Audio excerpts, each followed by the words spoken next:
பெரிய ஊழியக்காரருடைய அந்த ஒரு அனுபவம் இல்ல, அந்த ஒரு அங்கீகாரம் கிடைக்கலன்னு உட்கார்ந்து கொண்டிருக்கிறீங்களா? சமயம் வாய்த்தாலும் வாய்க்காவிட்டாலும் சுவிசேஷ வசனத்தை ஜாக்கிரதையாய் பிரசங்கிக்கணும். வாலிப பிள்ளைங்களுக்கு புரியுதா? நீ ஒரு நாள் நியாய தீர்ப்பு நாள்ல நீ நானும் போய் நிக்கிறப்ப ஒரு பின்னாடி கூக்குரல் சத்தம் கேட்கும். நீங்க நினைக்கலாம், என்னப்பா கதை விடுறியா? பாண்டிச்சேரியில இருந்து ஆம்பூர்ல வந்து எங்க காதுல பூ வைக்கிறியா, காது குத்துறியான்னு கேட்டீங்கன்னா, ஏழை லாசருவும் ஐஸ்வர்யவானும் செத்து போறாங்க. லாசரு ஆபிரகாம் ஐயா மடியில படுத்து கிடக்கிறார். ஆனா அங்க இருந்து அந்த ஐஸ்வர்யவான் பேசுகிற சத்தம் எங்க கேட்டுச்சு? எத்தனை தேவ பிள்ளைகள் இருக்கிறீங்க? ஐயா அம்மா, ஏதோ அக்டோபர் 2ஆம் தேதி இது யாரோ ஸ்பான்சர் பண்றாங்க, ஊழியக்காரங்க கூட்டாங்க, அதனால நாங்க கூடி வந்தோன்ற கூட்டம் அல்ல. ஏதோ தொடர்ந்து ஒரு 7 நாள் லீவ் விட்டுட்டாங்க, 4 நாள் விட்டுட்டாங்க, quarterly exam leave, halfly exam லீவ்னு வரல. கர்த்தருடைய இருதயத்தின் பாரத்தை பகிர வந்திருக்கிறோம். என்ன செய்து கொண்டிருக்கிறோம்? என் வாலிபர்களும் இளைஞர்களும் நீங்களும் நானும் என்ன பண்ணி கொண்டிருக்கிறோம்? கர்த்தர் கொடுத்திருக்கிற இத்தனை துரிதமான பணி இருக்கு. சமயம் வாய்ச்சாலும் வாய்க்காவிட்டாலும் சுவிசேஷத்தை பிரசங்கிக்க கடமைப்பட்டிருக்கிறோம்.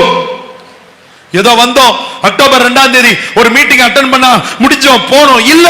சுய திருப்தியை விட்டு இன்னைக்கு சபை வெளியே புறப்பட்டு வரணும். தன்னுடைய கம்ஃபர்ட் ஜோனை விட்டு, தன்னுடைய சௌகரியத்தை விட்டு அசௌகரியத்துக்குள்ள சபை புறப்பட்டு வரணும்.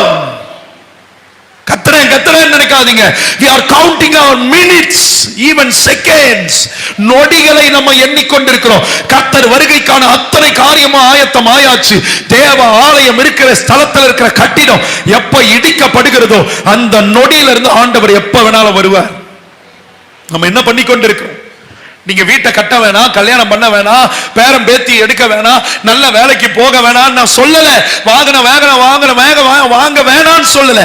ஆனா இது எல்லாத்தையும் விட பிரதான ஒரு கட்டளை இந்த மார்க்கு சுவிசேஷ புத்தகத்துல சொல்லப்பட்டிருக்கு.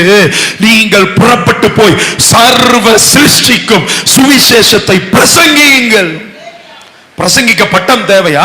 அழைக்கப்பட்டவர்கள் பாஸ்டர்ஸா உட்கார்ந்து இருக்கிறாங்க, அழைக்கப்பட்டவர்கள் எவாஞ்சலிஸ்டா இருக்கிறோம், அழைக்கப்பட்டவர்கள் அப்போஸ்தலர்களும் தீர்க்கதரிசிகளும் போதகர்களும் டீச்சர்ஸுமா இருக்கிறாங்க. அது இருந்தா மட்டும்தான் சுவிசேஷம் பிரசங்கிக்க முடியும்னு கர்த்தர் சொல்லி இருக்காரா? நீங்க படிக்கிற இடத்துல பக்கத்துல இருக்கிறவங்க கிட்ட ஜீசஸ் லவ்ஸ் யூ, இயேசு உங்களை நேசிக்கிறார், உங்களுக்காக ரத்தம் சிந்தினார், பாவத்தின் சம்பளம் மரணம், தேவனுடைய கிருபை வரமோ நித்திய ஜீவன். நம்ம செஞ்ச பாவத்துக்காக எந்த மிருகங்களையோ பறவைகளையோ பலியிட வேணாம். ரத்தம் சிந்துதல் இல்லாம பாவ மன்னிப்பு இல்ல.